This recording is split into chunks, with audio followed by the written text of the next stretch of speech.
In crypto, volatility is nothing new. But this was something else. In a single hour, over $3 billion vanished, wiped out in a brutal flash crash that shook the entire market. What caused it? A single post, a single spark. And within minutes, chaos spread from Washington to Wall Street and straight into the blockchain. You know, in crypto, volatility is pretty much the name of the game. But what we just saw, this wasn't just another Tuesday. This was a sudden, violent gut punch that left the entire market scrambling and everyone asking the same exact question. What on earth just happened, and how did it all go down so fast? It all started on a Friday night. What looked like a pretty standard market pullback, suddenly, well, it hit the accelerator, and it turned into one of the most brutal liquidations we've seen in a long, long time. The market didn't just dip, it absolutely plunged off a cliff. And get this, in what felt like the blink of an eye, $3.32 billion in leveraged positions were just gone, wiped out. That's billions of dollars in trader capital that literally vanished into thin air. The speed was just mind-boggling. Over $3 billion liquidated in a single hour. This wasn't some slow bleed over a few days. This was a flash crash, plain and simple.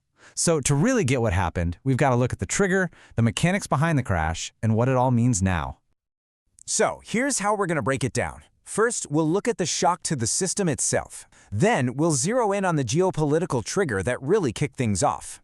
We're going to unpack the leveraged domino effect. That's what turned a little dip into a total disaster.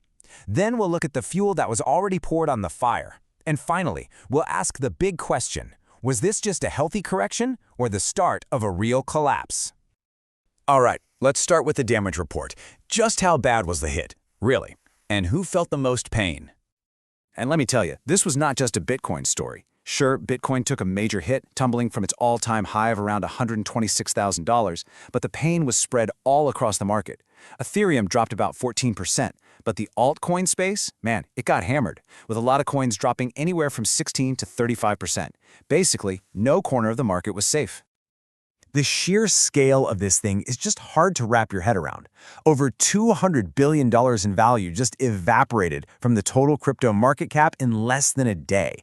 That is a massive, massive shock to the system. So it begs the question, right? What could possibly trigger a sell-off this huge, this fast?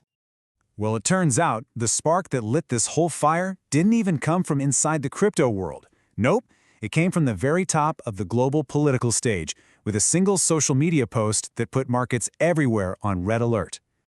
And this was it. This was the match that lit the fuse. A post from President Donald Trump on Truth Social, out of the blue, threatening a 100% tariff on all Chinese imports. I mean, talk about an unexpected and dramatic escalation. Immediately, all the alarm bells started ringing in the market. Everyone saw this as the return of a full-blown US-China trade war. And when that happens, investors get spooked. They dump what they see as risky assets and run for the hills looking for safety. We call this a risk-off environment. And you know, crypto wasn't suffering alone. Bitcoin fell hard, for sure, but so did the stock market. The S&P 500 and the NASDAQ had their worst days in months. So this was clearly a broad reaction to geopolitical fear, not just a crypto thing. But that still doesn't explain why the crash in crypto was so much more violent than everywhere else. You see, the tariff news was the spark, but the crypto market was already a powder keg just waiting to explode. And the reason for that extreme, violent move comes down to one incredibly powerful and incredibly dangerous financial tool, leverage. So what is leverage? Well, to put it simply, it's trading with borrowed money.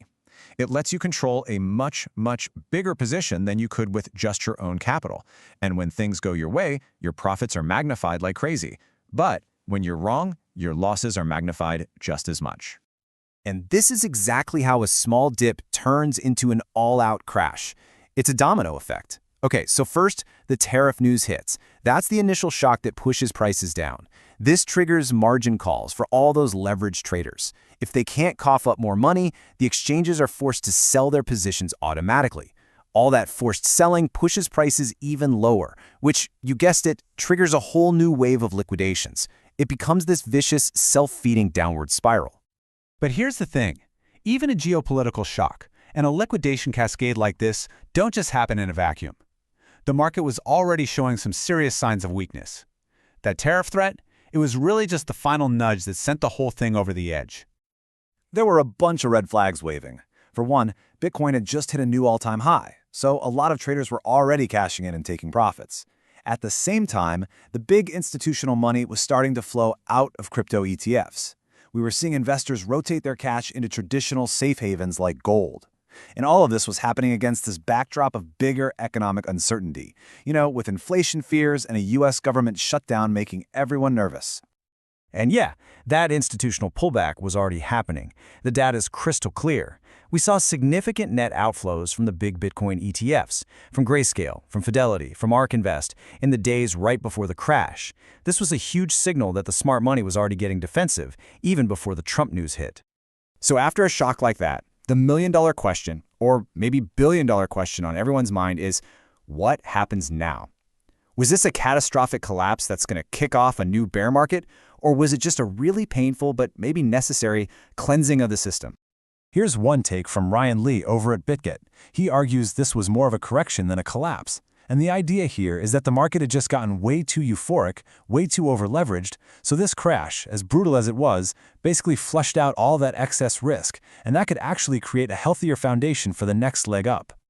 And this really frames the whole debate perfectly. On one hand, you have the bulls. They're saying the long-term fundamentals are still solid, all that dangerous leverage is gone now, and that quick bounce from the lows shows there's still strong demand. But then you've got the bears. They're pointing to fragile charts and all the unresolved geopolitical drama, and they're warning that if we break below key support levels, we could be in for another major leg down. So, what's the big takeaway from all this? If we zoom out past the price charts and the technical jargon, this whole event really forces us to step back and ask a much bigger, more fundamental question about where crypto is headed. Ultimately, what this crash proved, without a doubt, is that crypto does not live in its own little bubble anymore. It is now deeply, deeply tied to the global stage. That whole idea of Bitcoin being a safe haven asset, completely separate from traditional markets, well, that narrative took a major hit. Because when global fear took over, investors treated crypto just like any other high-risk tech stock. And that forces us all to reevaluate its role. Is crypto a real hedge against the system, or has it just become another part of it? That's the question this crash leaves us all wrestling with. So, after a shock like that, the billion-dollar question is, what happens now? Was this a catastrophic collapse, or just a painful but necessary cleanse? This crash forces us to ask a much bigger question. That whole idea of Bitcoin being a safe haven, completely separate from traditional markets? When global fear took over, investors treated crypto just like any other high-risk asset. So we're left wrestling with this. Is crypto a real hedge against the system, or has it just become another part of it?